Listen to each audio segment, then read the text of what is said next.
Police কর্তা থেকে বিধায়ক আজ তৃণমূলের যোগদান করবেন কারা, চমক দেবে ঘাসফুল শিবির। ব্রিগেড সমামঞ্চে এবার তোলপাড় করা খবর দেখছেন বেঙ্গল জব স্টাডি। আজকের বাছাই করা লেটেস্ট খবরের দিকে নজর রাখবো। আজ তৃণমূলের ব্রিগেড সমাবেশ, একাধিক যোগদান হওয়ার সম্ভাবনা। প্রাক্তন পুলিশ থেকে বিধায়ক একাধিক বিশিষ্ট ব্যক্তি আজ ব্রিগেড তৃণমূলে যোগ দেবেন, তৃণমূল সূত্রে এমনটাই খবর। এবারে ব্রিগেডের সবচেয়ে চমক থাকবে সেই র্যাম্প। ব্রিগেড মঞ্চে আজ মূল আকর্ষণ সেই র্যাম্প। এমন জিনিস আগে দেখেনি বাংলা। উদ্বোধন করছে, ওটা আমার করে দেওয়া, টাকাও আমি দিয়ে গেছি, আর উনি ফিতে কাটছেন। লজ্জা করে না? 18টা এমপি জিতিয়েছিলেন বাংলার মানুষ, তারপর থেকে অত্যাচার শুরু করেছে। 2021-এ দেখেছেন অত্যাচার, সব বন্ধ করে দিয়েছে বাংলার। আমাদের টাকা নিয়ে যাচ্ছে, আর আমাদের টাকা আমাদের ফেরত দিচ্ছে না। এই অবস্থা, রাস্তা উন্নয়ন বন্ধ। আমরা নিজেরা 22,000 পথশ্রী করে দিয়েছি, তার আগে 1 লাখের ওপর রাস্তা আমরা করেছি, আগামী দিন করব।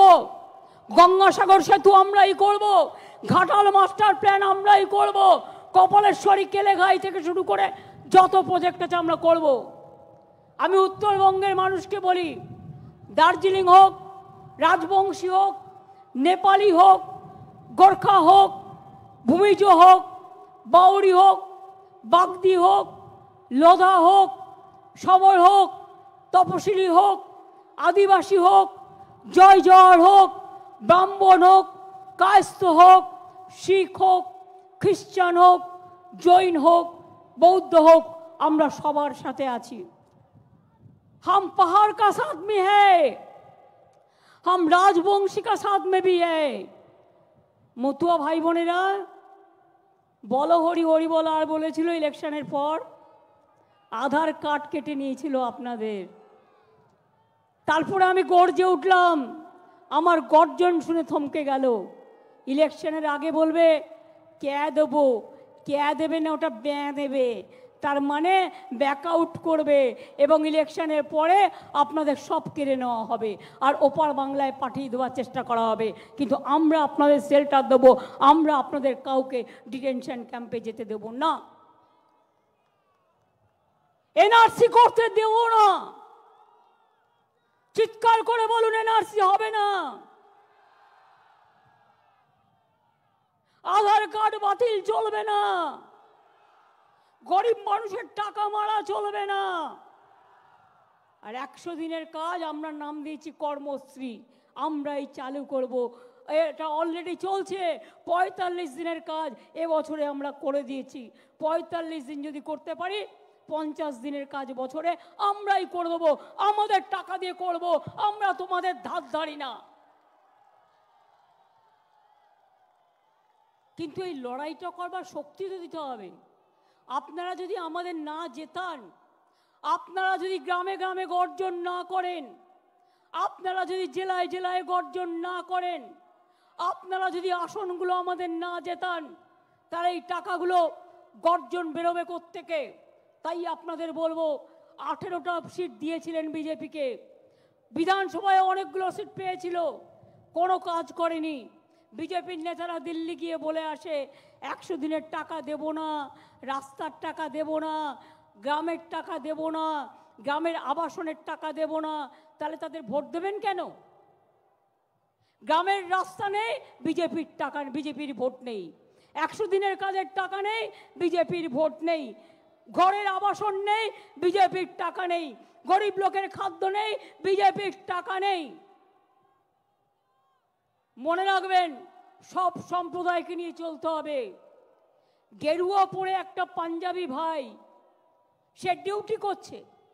এমনকি আমি দেখেছি ইউনাইটেড নেশনসেও তারা যখন ডিউটি করতে যায়, তারা মাথায় গেরুয়া পরে, মাথায় ওই পাগড়ি পরে ওরা মাথায় গ্রন্থ সাহেব নিয়ে যায়।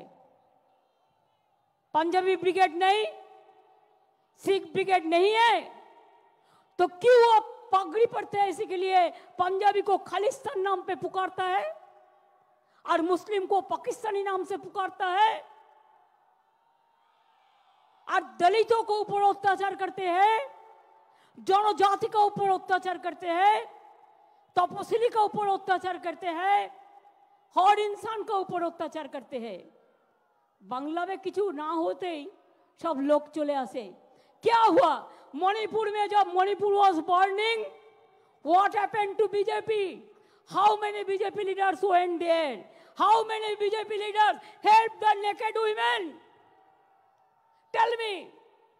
3-4 दिन पहले रमजान का लिए, पहले फ्राइडे रमजान का पहले हमारा माइनॉरिटी भाई बहन दिल्ली में प्रेयर करते थे।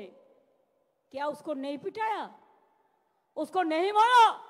इसके बाद मीडिया को बोला वो छवि मत तुलो, वो छवि तुलने मत दो। जब पंजाबी भाई ने आवाज उठाया, आप क्यों खालिस्तानी बोलता है, हम तो देश का सेवक है, तो मीडिया को बोल दिया इसको नहीं दिखाना है। सब एजेंसी लेके इलेक्शन को लूटने की कोशिश कर रहा है। ये तो इलेक्शन कमिश्नर खुद कल बोल दिया। ऐसा नहीं चल सकता है। जिंदगी भर खाली टॉर्चर, खाली टॉर्चर, खाली टॉर्चर। ऑलरेडी आप देखेंगे 2-3 दिन बाद फिर रास्ते निकलेंगे और घर घर में जाके रेड करेंगे। डरो मत, बोलो हमारा घर रेड करना है, हमको पास सीधा लिस्ट चाहिए। क्यों हमारा पास सीधा लिस्ट नहीं है? जुडिशियरी में हाथ जोड़ के कहती हूं, आप लोगों को पास जनता जाते हैं आपको विचार के लिए, इंसानियत के इंसाफ के लिए। मेहरबानी करके आप बीजेपी का कुर्सी में मत बैठ के आप विचार मत कीजिए, इसमें काम नहीं होता। जनता का दर्द होता है, जनता का दिल दुखाता है। हम जुडिशियरी को रेस्पेक्ट करते हैं। আমি ইন্ডিভিজুয়াল কাউকে বলছি না, কিন্তু এদের মুখস্থ দেখছেন কেউটে সাপের থেকেও ভয়ঙ্কর। চেয়ারে বসেছিল কেউটে, বাইরে বেরিয়ে গোখড়ে পায়ে হাত দিয়ে প্রণাম করছে বাবু।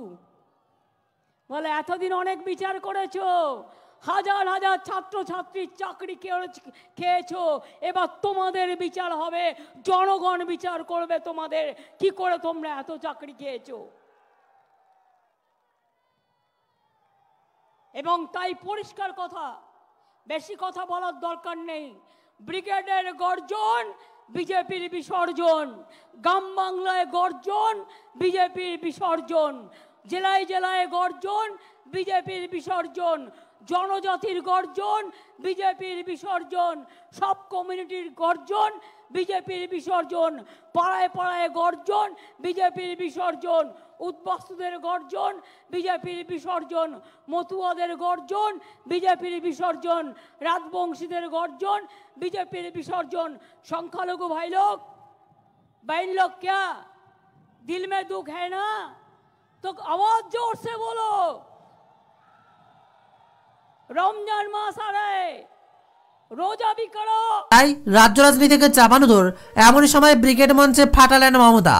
এবার ব্রিগেডের মূল আকর্ষণ র্যাম্প, বিশাল জিনিস যা আগে কেউ দেখেনি বাংলায়। ব্রিগেডের রেকর্ড জমায়েতের চ্যালেঞ্জ তৃণমূলের রেকর্ড জমায়েতের লক্ষ্যে এই বিশাল মঞ্চ, আর তাতেই সেই মঞ্চের মাঝেই 300 ফুট লম্বা র্যাম্প। 3টি মঞ্চ থাকছে ব্রিগেডে। এই 3 মঞ্চ মিলিয়ে থাকবে 600 নেতা নেত্রী। ভিক্টোরিয়ার দিকে ব্রিগেডের দক্ষিণ দিকে বাঁধা হয়েছে মঞ্চ। মূল মঞ্চের সমান্তরালে থাকবে আরো 2টি মঞ্চ। মূল মঞ্চ থেকে মাঠের উত্তর দিকে 340 ফুটের র্যাম্প। পূর্ব পশ্চিমে থাকবে 10 মিটারের র্যাম্প। বিশেষ করে মূল মঞ্চ থেকে দীর্ঘ র্যাম্প যা জনতার মাঝ বরাবর চলে গিয়েছে। নীল কার্পেট সাজানো রয়েছে সেই র্যাম্পে। এছাড়া মূল মঞ্চ জুড়ে একটা বিশাল আকার ভিডিও ওয়াল রয়েছে। ব্রিগেড সমাবেশের লাইভ স্ট্রিম দেওয়া হবে। আর এর সাথে জনগর্জন সভা উপলক্ষে যে নানান ভিডিও তৈরি করা হয়েছে তাও দেখা যেতে পারে সেই ভিডিও ওয়ালে। এর সাথে জনগর্জন সভা উপলক্ষে যে নানান ভিডিও তৈরি করা হয়েছে তাও থাকবে। পূর্ব ভারতে এই ধরনের র্যাম্প কোন রাজনৈতিক সমাবেশে প্রথম ব্যবহার বলে দাবি শাসক দলের, যদিও দক্ষিণ ভারতের প্রভাব দেখা যায়। আরো জানা গিয়েছে মমতা বন্দ্যোপাধ্যায় ও অভিষেক বন্দ্যোপাধ্যায় ছাড়া 10 জনও বক্তব্য রাখবেন। বিভিন্ন শাখা সংগঠনের নেতৃত্ব বক্তব্য রাখবেন। রাখবেন। এছাড়া সংখ্যালঘু রাজবংশী সম্প্রদায় থেকেও বক্তব্য রাখবেন। আজ একটি কিউআর কোড রাখা হবে, সেটাতে ক্লিক করলেই বিজেপি বিরোধিতায় তৃণমূল কংগ্রেসে কি করছে তার ভিডিও আকারে দেখা যাবে। ইতিমধ্যে তৃণমূল ছেড়ে বিজেপিতে নাম লিখিয়েছেন তাপস রায়, পদ্ম শিবিরের নাম লিখেছেন কলকাতা হাইকোর্টের অবসরপ্রাপ্ত বিচারপতি অভিজিৎ গাঙ্গুলি। অপরদিকে মতুয়ামুখ হিসেবে বিজেপি যে মুকুটমণি অধিকারীকে সামনে এনেছিল সেই বিধায়ককে যোগ দিয়েছেন তৃণমূলে। এর ফলে লোকসভা নির্বাচনের আগে বড় ধাক্কা খেয়েছে বঙ্গ গেরুয়া শিবির, এমনটাই মনে করছে ওয়াকিবহাল মহলের একাংশ, যার ফলে রবিবার কে তৃণমূলে যোগ দেন সেদিকে তাকিয়ে রয়েছে রাজনৈতিক বিশেষজ্ঞরা। সেজে উঠেছে ব্রিগেড ময়দান। প্রকল্পের ছড়াছড়ি করতে পারেন মমতা বন্দ্যোপাধ্যায়। লোকসভা ভোটের আগেই বাংলার শাসক দল একমাত্র হাতিয়ার কেন্দ্রীয় বঞ্চনা। 100 দিনের কাজ, আবাস যোজনার বকেয়া টাকা কেন্দ্রের কাছ থেকে আদায়ের জন্য লাগাতার কর্মসূচি চালিয়ে যাচ্ছে তৃণমূল। দিল্লি, কলকাতা একাধিক ধর্নার পরে এবার ব্রিগেড গ্রাউন্ডে জনগর্জন সভার ডাক দিল তৃণমূল। আর এই 10ই মার্চ ব্রিগেড ময়দানে সভায় যোগ দিতে সোশ্যাল মিডিয়ায় ভিডিও বার্তা সকলকে আহ্বান জানিয়েছেন মমতা বন্দ্যোপাধ্যায়। হাতে সময় ছিল মাত্র 1.5 সপ্তাহ, তাই এখন এক মুহূর্ত সময় নষ্ট না করে উঠে পড়ে লেগেছিল দলের কর্মী সমর্থকরা। রাজ্য জুড়ে গত 10 দিন ধরে 500-এরও বেশি সভা মিছিল হয়েছে। প্রতি ব্লকে, প্রত্যেক পুরসভা এলাকায় একটি করে সভা করেছে তৃণমূল। সেই সঙ্গে ছিল গ্রাম ও শহরের ব্লকে ব্লকে মহাব্রিগেডের সমর্থনের মিছিল মিটিং। 9 মার্চ অব্দি প্রচার চালানোর পাশাপাশি রাজ্য জুড়ে 60 লক্ষেরও বেশি পোস্টার লাগানো হয়েছে। তবে দুই মুখকে বিশেষ দায়িত্ব দিতে চলেছে ব্রিগেডে। কারা তারা? অলিখিত বার্তা দিয়ে দিলেন মমতা বন্দ্যোপাধ্যায়। অভিষেক, দুয়ারের লোকসভা নির্বাচন, আর সেই লোকসভা নির্বাচনের সামনে প্রচার শুরু করছে তৃণমূল কংগ্রেস। রবিবার দুপুর 12টা থেকেই ব্রিগেড থেকে তৃণমূলের একের পর এক নেতা বক্তব্য রাখতে শুরু করবেন। সেক্ষেত্রে কেন্দ্রীয় বঞ্চনা নিয়ে যে তৃণমূল নেতৃত্ব শুরু চড়াবেন তা কোনো সন্দেহ নেই। আর এই ব্রিগেড সমাবেশের মঞ্চে এবার বিশেষ দায়িত্ব রয়েছে রাজ্যের 2 মহিলা মন্ত্রী চন্দ্রিমা ভট্টাচার্য ও শশী পাজা। তৃণমূল সূত্রে খবর, মহিলাদের গুরুত্ব দেওয়া হবে এই ব্রিগেডে, তাই দুজনকে বিশেষ দায়িত্ব দেওয়া হয়েছে। তবে সব থেকে চমক থাকছে মমতা বন্দ্যোপাধ্যায় এবং অভিষেকের বার্তা। রবিবার দুপুর 12টার পর থেকে ব্রিগেড থেকে তৃণমূলের একের পর এক নেতা বক্তব্য রাখবেন। সেক্ষেত্রে কেন্দ্রীয় বঞ্চনা নিয়ে যে তৃণমূল নেতৃত্ব শুরু চড়াবেন তাতে কোনো সন্দেহ নেই। ইতিমধ্যে যারা 100 দিনের কাজের বঞ্চিত শ্রমিক ও আবাস যোজনার প্রকল্পের বাড়ির জন্য যারা টাকা পাননি কেন্দ্র থেকে, তাদেরও আজ সবাই উপস্থিত থাকতে বলেছে তৃণমূল নেতৃত্ব। মনে করা হচ্ছে এই মঞ্চ থেকেই তৃণমূল নেতৃত্ব তথা মুখ্যমন্ত্রী মমতা বন্দ্যোপাধ্যায় কেন্দ্রীয় বঞ্চনা নিয়ে শুরু চড়াবেন। 100 দিনের কাজের বকেয়া টাকা কেন্দ্র নয় বরং রাজ্যই দিয়েছে, তা নিয়ে আগামী দিনেও জেলায় জেলায় ব্লকে ব্লকে প্রচার করতে হবে সেই নির্দেশও। এদিন দুপুর